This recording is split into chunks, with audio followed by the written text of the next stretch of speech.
AVS PGT 2017 का question है, assertion reason based ही है। ठीक है, असर्शन दिया हुआ है the angular momentum of a particle moving in a circular orbit with constant speed remains conserved about any point on the circumference of the circle. Reason है if no torque exist the angular momentum of the system is conserved. तो आपने angular momentum बताना है particle का जो circular orbit में revolve कर रहा है कांस्टेंट स्पीड से। ठीक है, वो बताना है कि remain conserved about any point on the circumference of the circle. So देखो ये हम पार्टिकल ले लेते हैं।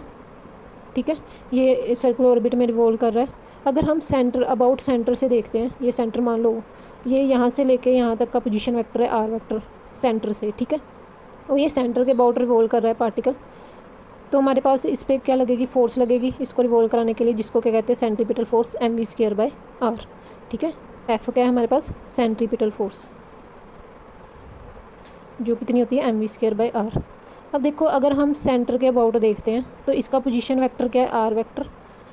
ठीक है, और हमारे पास टॉर्क का फॉर्मूला क्या होता है R vector cross F vector. ठीक है, क्रॉस प्रोडक्ट होता है पोजीशन वेक्टर का और फोर्स सेंट्रीपिटल फोर्स का। देखो जो पोजीशन वेक्टर है वो क्या है बाहर की तरफ है। ठीक है, पार्टिकल का जो पोजीशन वेक्टर है सेंटर के अबाउट वो क्या है बाहर की तरफ, और जो सेंट्रीपिटल फोर्स होती है वो हमेशा क्या है अंदर की तरफ लगती है इनवर्ड। ठीक है, कैसे लगती है इनवर्ड। तो एंगल दोनों में कितना हो जाएगा 180 डिग्री। सो हमारे पास टॉर्क आ जाएगा R F sine theta. Theta कितना है 180 डिग्री, तो टॉर्क 0 आ जाना था। बट उसने इस स्टेटमेंट के में क्या बोला है about any point on the circumference. ठीक है, हमने जो पार्टिकल का मोशन देखना है वो सर्कमफ्रेंस पे किसी पॉइंट के अबाउट देखना है। ये सर्कमफ्रेंस है, यहाँ पे कोई पॉइंट ले लेते हैं। हमने सेंटर के अबाउट नहीं देखना, हमने कहाँ पे देखना है सर्कमफ्रेंस के अबाउट। तो यहाँ से यहाँ तक जो है वो पोजीशन वेक्टर आर वेक्टर हो जाएगा। और इसमें फोर्स क्या लगेगी सेंटर की तरफ। फोर्स में और इसमें क्या है हमारे पास कोई ना कोई एंगल आ जाएगा थीटा। ठीक है, तो हमारे पास अगर थीटा एंगल है 180 डिग्री नहीं है तो हमारे पास टॉर्क फिर 0 नहीं होगा अबाउट सर्कमफ्रेंस। ठीक है, सो हमारे पास टॉर्क का फॉर्मूला होता है rate of change of angular momentum per unit time.